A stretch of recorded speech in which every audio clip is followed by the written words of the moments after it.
کہ ہم جو درود پاک پڑھتے ہیں یہ آیت درود جو ہے ان اللہ و ملائکتہ یصلون علی النبی یا ایھا الذین آمنوا صلوا علیہ وسلموا تسلیما، فرمایا یہ آیت کریمہ بھی اللہ تعالیٰ نے شعبان المعظم میں اتاری، یعنی اس آیت جو نازل ہوئی ہے یہ بھی ماہ شعبان میں نازل ہوئی ہے۔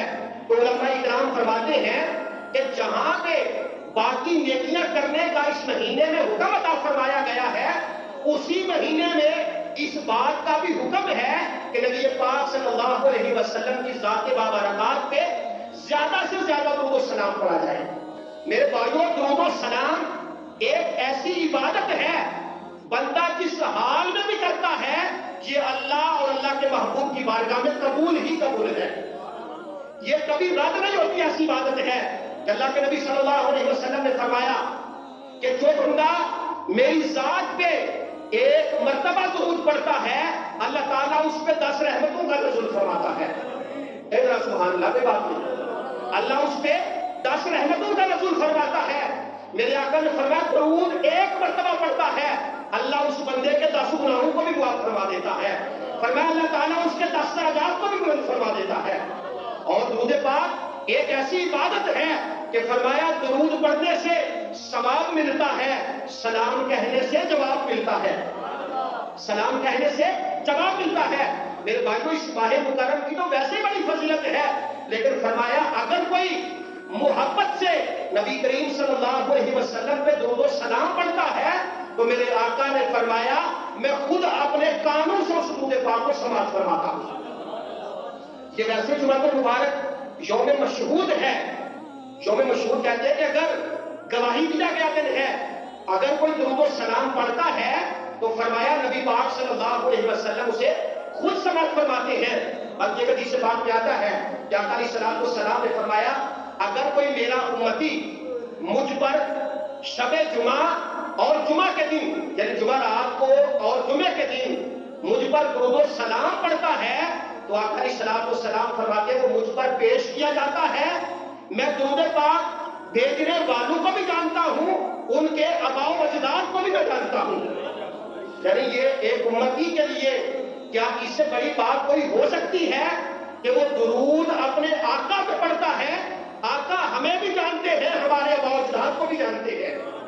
اور فرمایا تو دن میں 100 مرتبہ درود پاک پڑھتا ہے، میرے آقا نے فرمایا اس وقت تک دنیا سے رخصت نہیں ہوگا جب تک وہ جنت میں اپنا ٹھکانہ نہ دیکھ لے گا۔ یعنی درود پاک کی بڑی فضیلت ہے۔ اور میرے بھائیوں، ایک حدیث بات میں آتا ہے کہ اللہ کے نبی صلی اللہ علیہ وسلم نے فرمایا کہ اگر میرا کوئی امتی مجھ پر درود و سلام پڑھتا ہے تو فرمایا فرشتے وہ درود پاک سنتے ہیں اور سن کر میری بارگاہ میں پیش کرتے ہیں اور میں پھر اپنے امتیوں کے لیے دعا فرماتا ہوں، اپنے امتیوں کے لیے دعا فرماتا ہوں۔ میں کہتا ہوں اگر جو سرکار کے قدموں میں کھڑا ہے، سارے فرشتے بڑا ان کا مقام ہے کہ وہ نوری ہے، اللہ نے نور سے تخلیق فرمایا، ان کا بڑا مقام ہے، لیکن امام الانبیاء کی ذات تو وہ ہے کہ جو فرشتہ ایک مرتبہ آتا ہے قیامت تک اس کی باری ہی دوبارہ نہیں آتی۔ یعنی 70,000 ملائکہ صبح فجر کے وقت سرکار کی بارگاہ میں پیش ہوتے ہیں اور عصر کے وقت چلے جاتے ہیں، اور 70,000 ملائکہ عصر کے وقت آتے ہیں جو صبح تک سرکار کی بارگاہ میں درود و سلام پڑھتے ہیں۔ فرمایا جو ایک مرتبہ آتا ہے باقی چلا جاتا ہے، قیامت تک دوبارہ اس کی باری ہی نہیں آتی کہ وہ سرکار کی بارگاہ میں حاضر ہو جائے۔ اور سارے فرشتے سرکار کے خادم ہیں، بلکہ باقی فرشتوں کو تو چھوڑ دے، جو سارے فرشتوں کا امام ہے جبریل امین، اس کا حال یہ ہے کہ معراج کی رات کو میرے اور آپ کے آقا کے قدموں کو بوسے دے رہا ہے، سرکار کے قدم چوم رہا ہے۔ میرے بھائیو، جو فرشتہ آپ کے قدموں میں کھڑا ہے، آپ کا خادم ہے، اگر ہم یہاں کھڑے ہو کر درود و سلام پڑھتے ہیں تو وہ فرشتہ کھڑے ہو کر وہاں سن سکتا ہے، تو آمنہ کے لال روزے انہوں نے کیوں سماعت نہیں فرما سکتے؟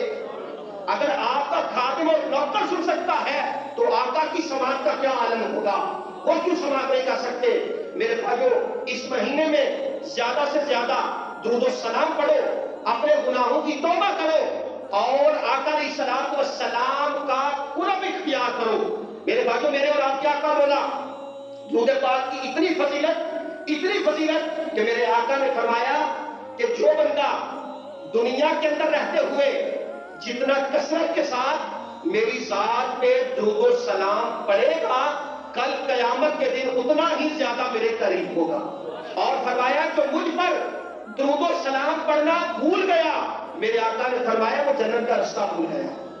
اگر ہم جنت میں جانا چاہتے ہیں تو سرکار کی تعلیمات کو اپنانا پڑے گا۔ اور میرے بھائیوں، جب بندہ درود و سلام پڑھتا ہے تو اللہ کی اتنی رحمتیں نازل ہوتی ہیں کہ بندہ شمار ہی نہیں کر سکتا۔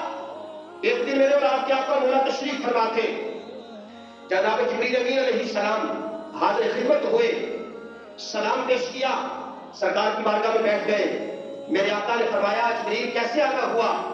عرض کیا یا رسول اللہ صلی اللہ علیہ وسلم، میرے اللہ نے مجھے اتنی طاقت عطا فرمائی ہے کہ پوری روئے زمین کے اوپر جتنے بھی درخت ہیں ان درختوں کے پتوں کو بھی میں شمار کر سکتا ہوں۔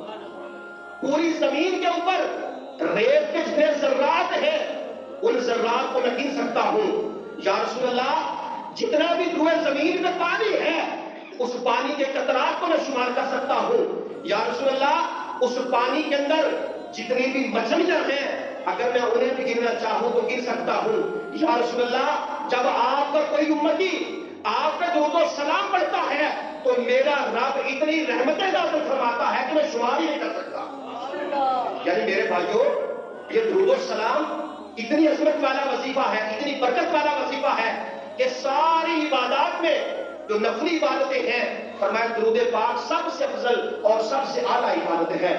یہ ماہ مکرم بڑی ہی عظمت اور عفت کا حامل ہے۔ اس میں کوشش کریں کہ آپ زیادہ سے زیادہ درود و سلام پڑھیں، تاکہ کسی نے پوچھا تھا کہ بندہ اگر اللہ کے قریب ہونا چاہے تو اس کا کیا ذریعہ ہے؟ تو بزرگ فرماتے ہیں اگر اللہ کا قرب چاہیے تو نبی کریم صلی اللہ علیہ وسلم کی ذات بابرکات پہ کثرت کے ساتھ درود و سلام پڑھا کرو، اللہ اپنا قرب عطا فرما دے گا۔ تو میرے بھائیوں، زیادہ سے زیادہ درود پاک۔ اور ایک اور بات کہ آقا علیہ السلام نے فرمایا کہ اپنے گناہوں سے توبہ کرو، اور جو توبہ کرتا ہے اللہ اس کے پچھلے سارے گناہوں کو معاف فرما دیتا ہے۔ یہ ماہ رمضان المبارک آنے والا ہے، اگر ہم چاہتے ہیں کہ اللہ رمضان المبارک میں ہمیں تیار کھیتیاں عطا فرمائے تو ہمیں آج سے تیاری کرنا شروع کر دینی چاہیے۔ اللہ کی بارگاہ میں دعا ہے کہ مالک ہم سب کو توفیق عطا فرمائے، آمین۔ وما علینا الا البلاغ المبین۔